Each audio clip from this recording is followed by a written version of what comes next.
Namaskar. Welcome to another episode of Editorial.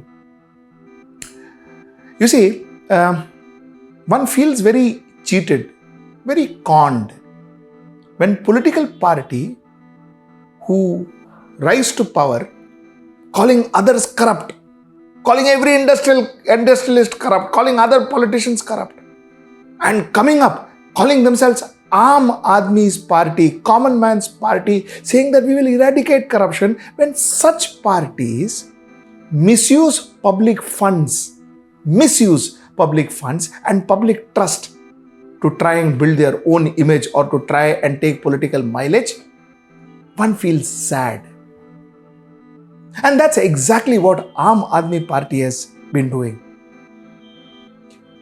Just a couple of days back, I had done an editorial about Aam Aadmi Party being asked to pay some 163 crores to the government because they have misused Delhi funds to do advertising.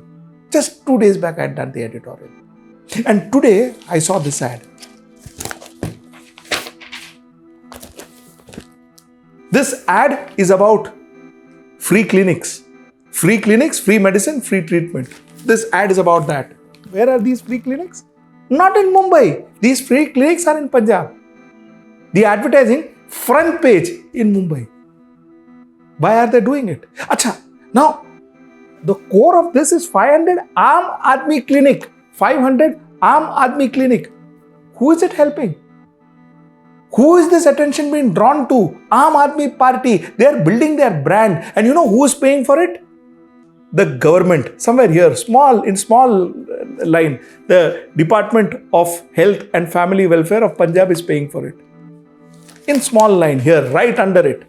And the headline is Aam Aadmi Party. Aam Aadmi Party is benefiting out of taxpayers' money, benefiting their brand, taking political mileage for them building free hospitals for free treatment using taxpayers' money.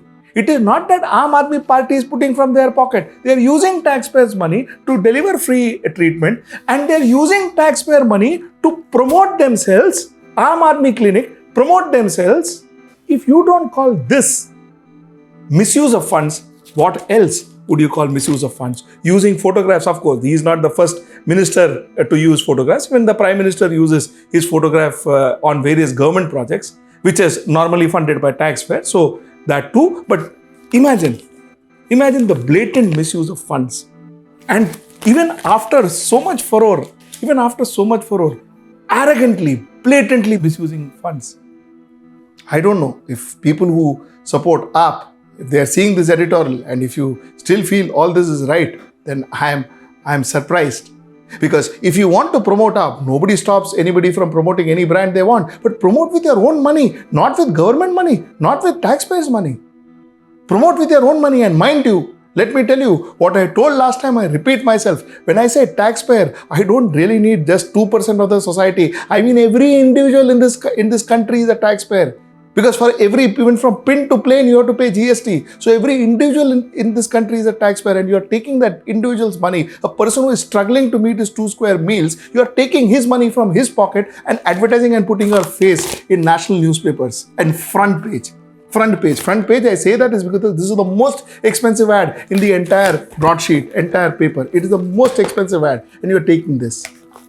If this is what Aam Aadmi Party is, I'm surprised. Anyway, my topic of the day is the Prime Minister of Pakistan was giving an interview to a Middle East channel.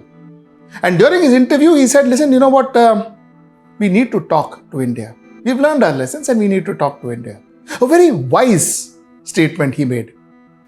But just the next day, that is yesterday, he came and he changed his tone. And they said, no. Till such time that Kashmir is not settled, we are not going to talk to the Prime Minister of India. What exactly is he doing? And why is he behaving so senselessly? Let's discuss that threadbare. Let's get right into the show.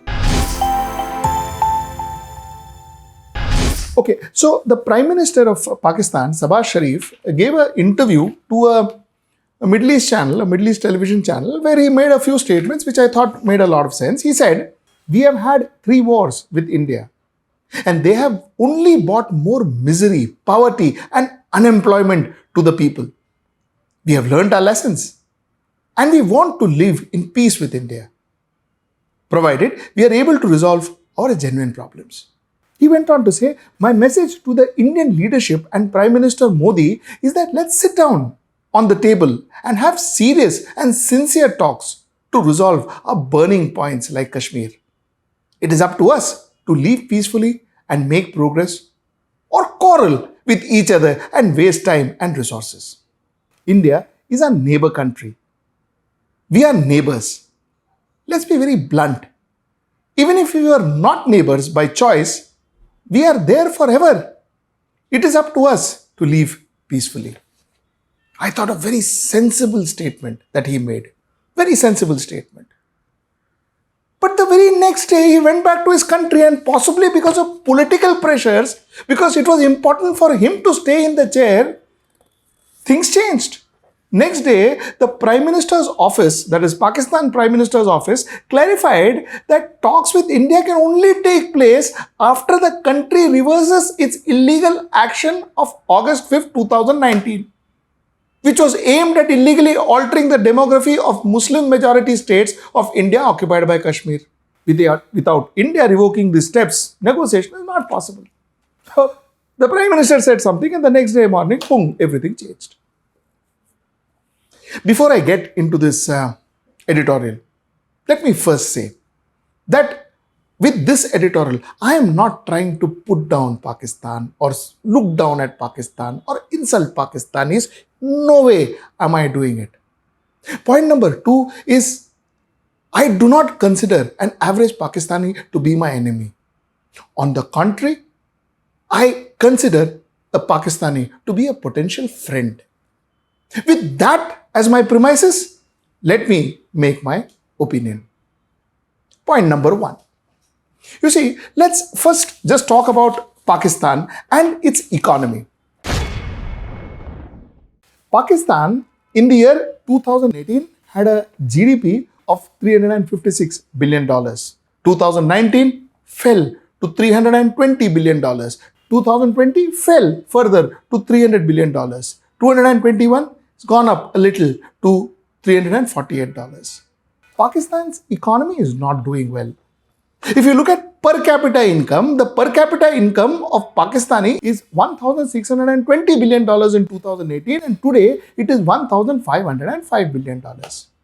Now, GDP compared to India, we are far ahead, but even per capita income compared to India, India is been always ahead of Pakistan. My idea is again not comparing. My idea is to tell Pakistan that, listen, what are you talking about? Look at your economy. Your focus should be your economy. Else, your economy will collapse. 348 billion USD is not a great GDP to have for a country of your size. Your economy will collapse. Forget about growing the economy. You have to grow it exponentially for you to have a decent life. Focus on that. And to focus on that, you need to have friendly relationships with your neighbors, that is us, India. You need to have it. It's necessary.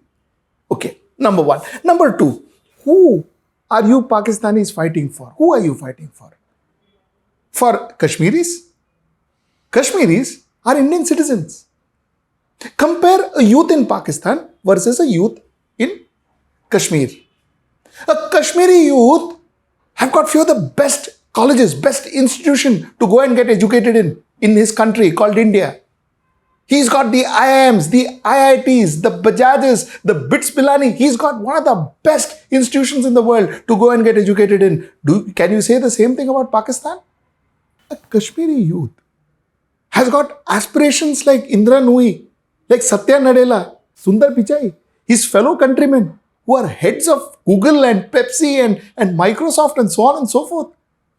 Can a Pakistani youth say the same? India houses 2 of the top 10 most wealthiest people in the world. Can Pakistan say the same? So who are you protecting? Kashmiris? Kashmiris are far better off, far well off than what average Pakistani is today. You're talking about a Kashmiri whose per capita income is almost double the per capita income of a Pakistani. Who are you protecting? Somebody who's got more opportunities, who's got more options to progress, who's got more money than you. Are you protecting him? Does he need your protection or do you need his protection? Think about it. Achha, point number 3. Point number 3 is, you see, Pakistan has been talking about Kashmir, has been trying to raise Kashmir problems right from 1950s.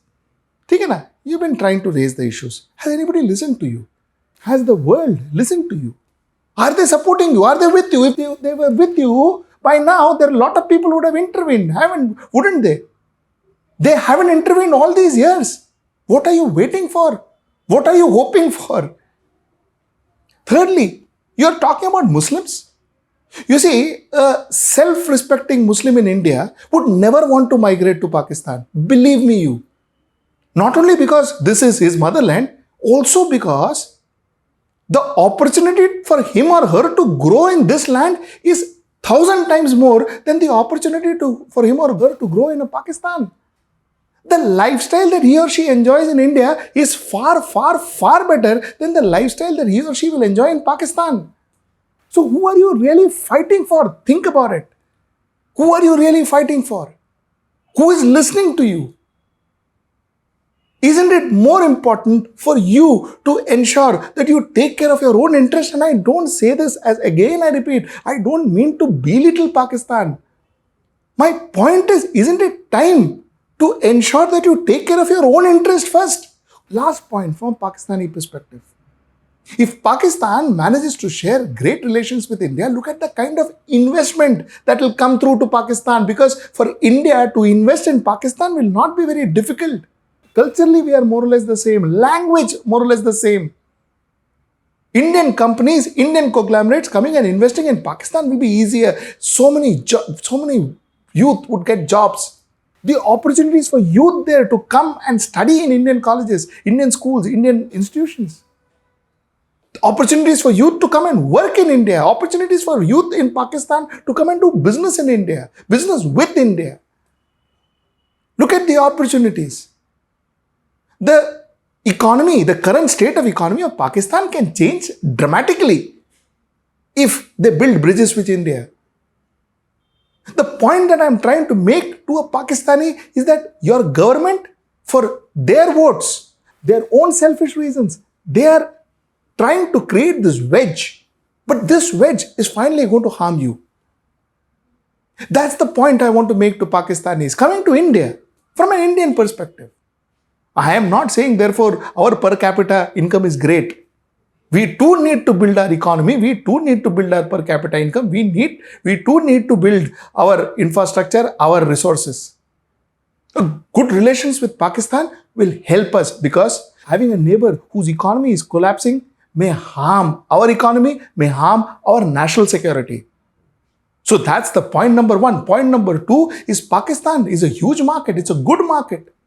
It will help our products. It will be easier for us to do trade with Pakistan, because road-wise, sea-wise, everywhere we are connected. It will be easier for us to do trade with Pakistan. For Indian business to invest in Pakistan will be easier, better and more lucrative. To get resources in Pakistan will be far more easier. Our language is the same. Our culture is the same, like I said before. So working will be easier. And most importantly, we will cut down on our defense expense. The expense we have to put up because of our neighboring threats and our neighboring infiltration and whatever. Those expenses will come down. Of course, here too, politicians have to understand that they have to build the relationship. Even we in India have to understand that it is imperative for us common Indians to build relationship with our neighbor more than the politicians, because here too, no different. Even here, the politicians take advantage of the wedge and try to create a wedge between India and Pakistan for their political advantage. It is no different here.